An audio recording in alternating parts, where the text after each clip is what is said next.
Kami dari kelompok 2, kali ini akan berbicara tentang sejarah dari tokoh ternama Islam di dunia yang bernama Ibnu Khaldun.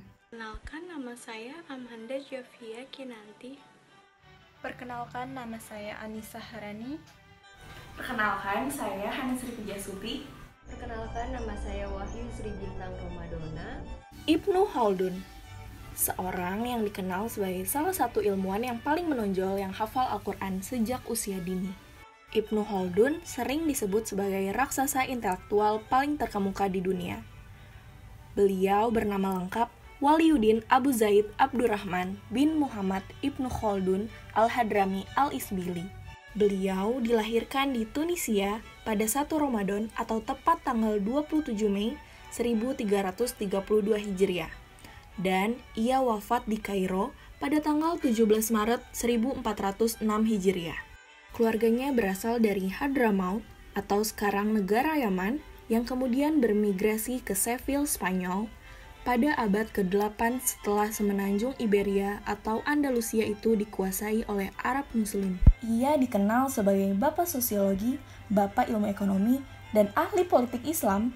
Bahkan ia juga dikenal karena banyak teori ekonominya yang jauh mendahului sebelum adanya Adam Smith dan David Ricardo.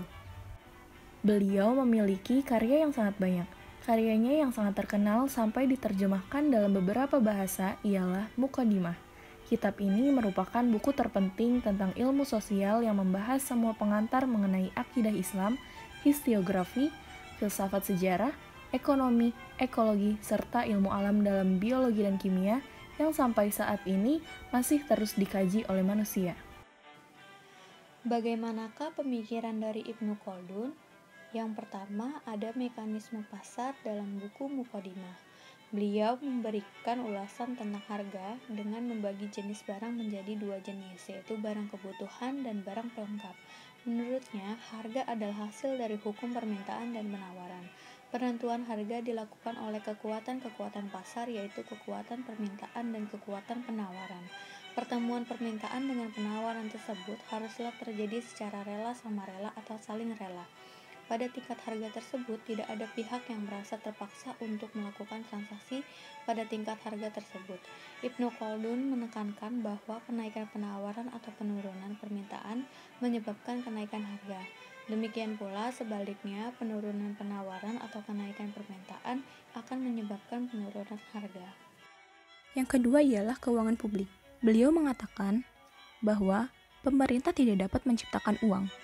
Jadi, uang yang dibelanjakan oleh pemerintah berasal dari penduduk melalui pajak. Dengan itu, pajak sebagai sumber pemasukan negara harus dikelola dengan baik, sehingga dapat memberikan hasil yang maksimal dan nantinya dapat digunakan untuk memperbaiki kesejahteraan sosial rakyat. Ibnu Khaldun menganjurkan keadilan dalam perpajakan, karena pajak yang adil sangat berpengaruh terhadap kemakmuran suatu negara. Ibnu Khaldun menegaskan bahwa penetapan dan pembebasan pajak harus sesuai dengan syariah, seperti sedekah, pajak tanah, kharaj, jizyah. Semua bentuk itu harus memiliki batas keputusan yang tetap dan tidak bisa dilebihkan. Ia menganalisa efek dari pengeluaran belanja pemerintah dalam perekonomian, bahwa penurunan dalam penghasilan pajak disebabkan oleh penurunan belanja pemerintah. Untuk itulah, Ibnu Khaldun menekankan adanya peranan dari investasi. Yang ketiga adalah Al-Umron, yaitu membangun paradigma peradaban masyarakat. Maksud dari Al-Umron dalam kerangka pemikiran Ibnu Khaldun adalah ilmu metodologi umum yang membahas tentang dasar-dasar peradaban dan dengannya tercapai puncak peradaban bumi.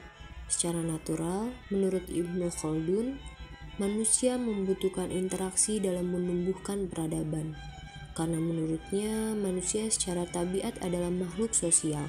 Oleh karena itu, manusia harus berkumpul, karena hal ini merupakan karakteristik kesosialannya.